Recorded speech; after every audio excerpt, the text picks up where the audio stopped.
yoo xam ne ñu ngi ci biir région yi ñu ngi ci biir départemental yi rawatina nag ku mel ne Serigne Bassirou Mbacke moom Serigne Abdoul Khoudous te ñuy lëkkale ak sunu bokki Tiwaawan yi nga xam ne waxtu ne moo daan jokkoo ak Serigne Abdoul Aziz Al Amin ba nii muy jokkoo ak Serigne Babacar Sy Mansour waxtu ne Serigne Bassirou Abdoul Khoudous ma ngay jokkale loola waaye itam noonu lañ ko amee ñi nga xam ne ñoo nekk ci Dakar ak ña nekk ci Porokhane ak ña nekk ci Sokone ak ña nekk Kaffrine yëpp fenn fu ci nekk am nañ fa ko fa taxaw koo xam ne mooy saytu loolu bu dee lu jëm ci wàlluk Saalum itam Serigne Moudou Mbacke Sy moom Serigne Moustapha Sy dugg si na joxe boppam ne lépp lu jëm ci wàlluk Saalum gi waxtu wu ne at mu jot danañu weer wu ne danañu koy toppatool buñ ko toppatoo nag ba nga xam ne waxtu wi jege na Serigne Abdou Diop imam dana jokkoowaat ak waa kër Serigne Touba Cheikh Mouhamadoul Mountakha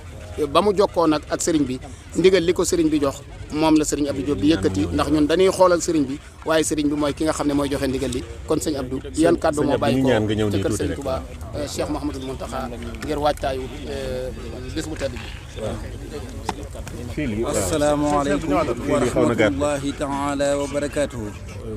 ni ko Serigne Fallou Galas si la waxee rek. waaw kon maanaam jërëtul ñu di ci dellu.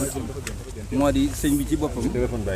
weer wu ne bu ñaar fukki fan ak juróom-ñeent amee dana may wal ca jumaa ji ngi ñëw yéen ci wax ne léegi nañ séentu weer te lu ci waaye xam ne ñëw yi di lépp bu ko defee léegi buñ ko yéenee ba noppi danañ bokk toog fii ak waa Muxaddamatul Xidma ñi nga xam ne jàmbaar lañ ci loolu lool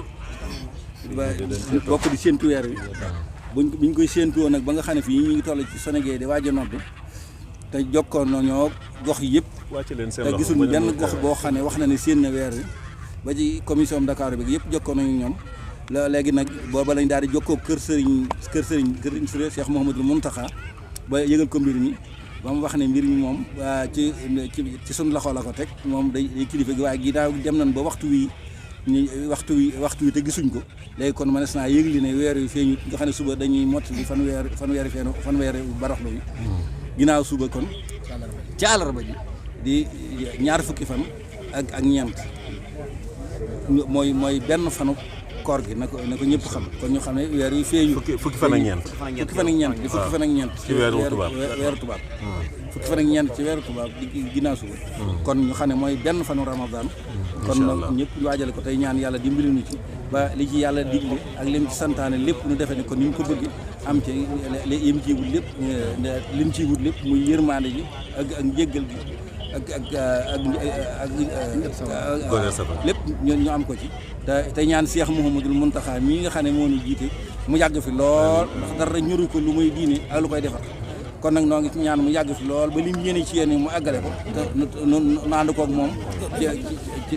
xol bu sedd ci dara ji Sëriñ Tuubaa ak kër yi. asalaamaaleykum wa rahmatullaahi taala.